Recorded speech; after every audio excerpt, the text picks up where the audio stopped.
சூழலுக்கு உகந்த நிலையான வாழ்வியல் பயிலரங்கம் தமிழ்நாடு அரசு சுற்றுச்சூழல் மற்றும் காலநிலை மாற்றத்துறை சார்பில் திருநெல்வேலி மாவட்ட தேசிய பசுமைப்படை மாணவர்கள் மற்றும் ஒருங்கிணைப்பாளர்களுக்கான ஒருநாள் பயிலரங்கம் பாளையங்கோட்டை காது கேளாதோர் பள்ளி கலையரங்கில் வைத்து நடைபெற்றது. வந்திருந்தவர்களை திருநெல்வேலி மாவட்ட தேசிய பசுமைப்படை ஒருங்கிணைப்பாளர் செல்வின் சாமுவேல் வரவேற்று நோக்க உரை ஆற்றினார். பயிலரங்கத்தை தூய யோவான் கல்லூரியின் முன்னாள் முதல்வரும் பள்ளி தாளாளருமான ஜாக்கப் தொடங்கி வைத்து உரையாற்றினார்.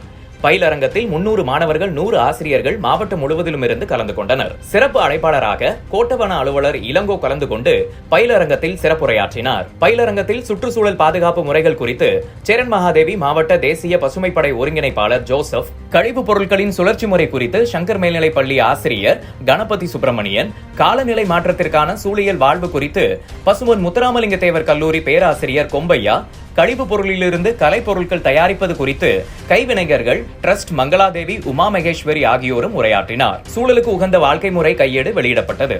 பிளாஸ்டிக் கழிவுகளில் துணி கழிவுகளில் இருந்து பொருட்கள் உருவாக்குவது குறித்து ஆலங்குளம் சமூக ஆர்வலர்கள் ரம்யா, பூங்குடி ஆகியோர் விளக்கம் அளித்தனர். சுற்றுச்சூழல் விழிப்புணர்வு கண்காட்சி நடைபெற்றது. மாவட்ட நிர்வாகம் சார்பில் அனைவருக்கும் மஞ்சப்பை வழங்கப்பட்டது. செங்குத்து தோட்டம் அமைக்கும் முறை பற்றி விளக்கப்பட்டது.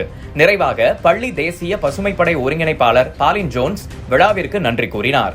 விழாவிற்கான ஏற்பாடுகளை முதன்மை கல்வி அலுவலர் சிவகுமார் சிறப்பாக செய்திருந்தார்.